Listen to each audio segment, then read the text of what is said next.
parece que hay una justificación base de todo esto.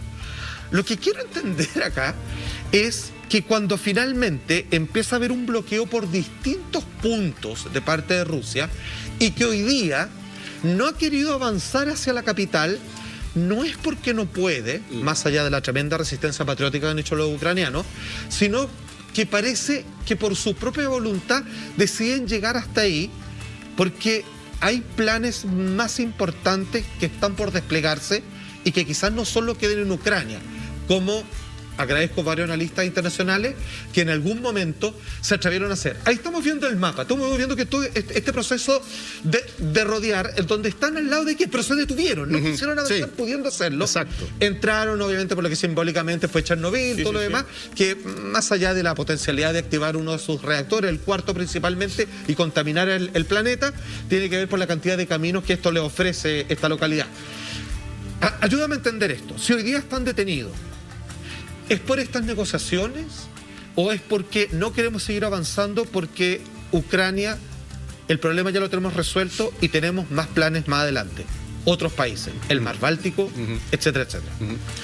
A ver, yo creo que la capacidad militar que tiene Rusia podría haber sido puesta en su totalidad desde el comienzo. Claro. O sea, ¿por qué no lo hizo? Es una muy buena pregunta. Tal vez para de esta manera no solo mostrar su poderío, también para ver cómo iban a reaccionar las potencias centrales. Tal vez es una manera de poner en equilibrio, decir, a ver, ¿cuánto está pesando Occidente finalmente en el consciente internacional? Que todo lo tenía calculado. No podemos pensar que esto se activó de la noche anterior. Esto se viene pensando hace mucho rato. O sea, pensar que Rusia, la potencia, que son imperios, ¿se acuerdan? Son imperios, se le ocurrió de la noche a la mañana, eso es un error. Esto se viene programando hace mucho rato. Lo que sí creo, mi querido Juan Andrés, es que pienso que aquí hay una reconfiguración geopolítica. Lo que va a venir es una nueva reconfiguración geopolítica donde Rusia, un orden mundial si tú lo quieres llamar de esa manera, donde Rusia quiere tener un protagonismo importante, pero además habría que saber, pensar, analizar cuál va a ser el rol que pueda cumplir China dentro de esta reconfiguración. Entonces, más allá de las negociaciones, los acercamientos que ustedes están planteando, que si bien Ucrania puede decir, mira, no vamos a tener nada en limpio, si parte de esa premisa, entonces ¿para qué negocias? O sea, esto es una cuestión de política clara. El presidente decía para que no quede duda y que trate, por lo menos, de que no existiera la guerra. Pero si él está realmente convencido de que ese no es el camino y el camino es lo militar, debiese enfatizar en aquello. Sin embargo, sí optó finalmente por la vía diplomática, por tanto, a la larga sí está creyendo que puede lograr algún tipo de solución política por vía de esa negociación. Max, algunos analistas políticos, mientras estamos revisando algunos bombardeos justamente de la capital de Ucrania, de Kiev, algunas imágenes que son impresionantes, hay que decir, bombardeos aéreos. Nosotros no vamos a mostrar todas las imágenes, hicimos una selección porque algunas son bien impactantes y además tenemos el chequeo riguroso periodístico de poner imágenes que son reales. Exacto. Porque hay mucha imagen falsa que está dando vuelta en los noticieros una y otra vez, están siendo chequeadas por agencias internacionales que efectivamente son reales. Da la sensación, y algunos analistas políticos el fin de semana comentaban, de esta especie de soledad que está viviendo Rusia en este minuto. Uno podría pensar que efectivamente China tenía que ser su aliado principal, y tenemos, por ejemplo, en el Consejo de Seguridad de las Naciones Unidas, donde China dijo, yo no voy a votar, no voto ni a favor ni en contra de sanciones, ¿cierto? Dijeron, nosotros nos vamos a abstener de votar. Ella le echó la culpa a los Estados Unidos. Claro, pero también recuerda que la primera señal de China es como pedir un cese al fuego de alguna forma. Suavecito, pero lo pidió, que es algo que uno podría decir es todo lo contrario de lo que China iba a reaccionar. Claro. ¿Se está quedando solo Rusia o es parte de la estrategia justamente todo esto que estamos viendo de un poco, estoy yo contra el mundo y mis aliados se están quedando calladitos?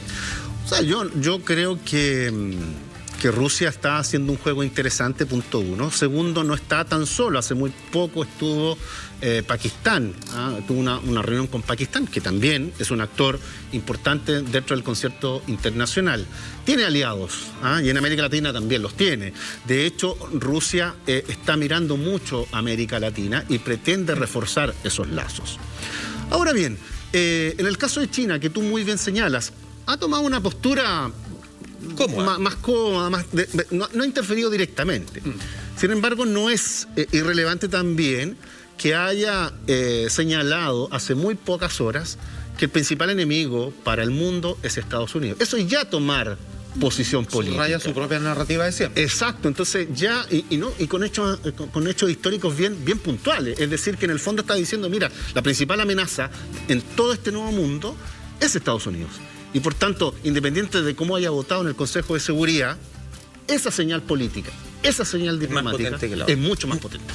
Consejo de Seguridad, en donde además Rusia puso su veto. Claro. O sea, eso también eso es muy llamativo. ¿Para qué me invitan si sé cosas? Claro, en el fondo eso era obvio que iba a decir. Exactamente lo que dijo el presidente Volodymyr Zelensky, donde hacía referencia, donde se sentía solo, hacía un llamado a la comunidad internacional y en donde no recibía ayuda en ese momento. Revisémoslo.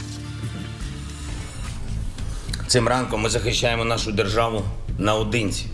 Як і вчора, найпотужніші сили світу спостерігають здалеку.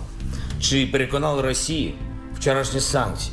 Ми чуємо у своєму небі і бачимо на своїй землі, що цього недостатньо. Чужі війська все ще намагаються активізуватись на нашій території. Тільки солідарність, тільки рішучість українців здатна зберегти нашу свободу і захистити державу. Армія, прикордонники, Національна гвардія, поліція, розвідка, сили територіальної оборони – усі виконують свої завдання по максимуму. Дуже важливо, щоб сьогодні наші громадяни, всі наші люди продемонстрували також максимальну витримку і взаємопідтримку. Ahí están entonces las declaraciones del presidente Zelensky, que ha sido bien criticado por ser un outsider de la política. Recordemos que en su pasado él fue actor, comediante, nunca había militado en ningún partido político. Y presidente de ficción. Fue presidente de ficción justamente en una serie y después llega a la presidencia en el 2019. Es el 6º presidente de Ucrania desde que consiguen su independencia tras la caída de la Unión Soviética en el año 91. Y él justamente gana con dos grandes promesas de campaña. Una tenía que ver con poner fin a la guerra en el sector de Donbass y acabar con la influencia corrupta de los oligarcas del Estado. Y acá vemos una figura que por estos días, ¿por qué tenía tanta crítica? Porque decían que él no tenía la expertise para poder enfrentarse a un gigante como Putin, que dicho en buenas palabras, en buen chileno, es un viejo zorro de la política, que sabe perfectamente cómo acudir a esa retórica, ¿cierto? A esa propaganda, cómo mover las piezas. Nunca se sabe cuáles son las verdaderas intenciones de Putin, y aún así hemos visto que es un personaje que es tremendamente corajudo, que ha hecho frente, que no se ha escondido, que Estados Unidos le ofreció sacarlo de ahí. De hecho, él también en unas declaraciones por sus redes sociales dice que temía por su vida y Estados Unidos le ofrece la ayuda y él dice, no, yo me quedo acá. Y él cada cierto tiempo ha enviado estas señales de que sigue en Kiev y que sigue haciendo frente. Entonces es un personaje que se ha convertido por estos días en, entre comillas, como el gran salvador de la zona. Sí, bueno, todo lo que tú señalas claramente forma parte de este perfil del presidente ucraniano, pero claramente terminar con la guerra del Donbass no lo consiguió, muy por el contrario, la agudizó, y creo que esa promesa de campaña probablemente también ha sido un justificativo para lo que estamos viviendo actualmente. Sí, ha logrado la atención internacional, ¿cierto? Además, muy interesantemente, la utilización de las redes sociales por parte del presidente. Ha logrado también eso en términos de tener atención. Sin embargo, creo que los dos planteamientos originales que dan base a su apoyo, producto de la crisis, de toda una crisis política que está viviendo Ucrania, le jugaron en contra, finalmente. Y yo creo que no supo manejar políticamente a partir de aspectos culturales, y creo que creyó fácilmente que vincularse con Estados Unidos era la mejor opción. Y a todas luces ha sido una pésima señal y obviamente que ha generado también cierta respuesta interna. Bien. Wow, estamos analizando todo lo que está sucediendo justamente en esta realidad Ucrania y Rusia.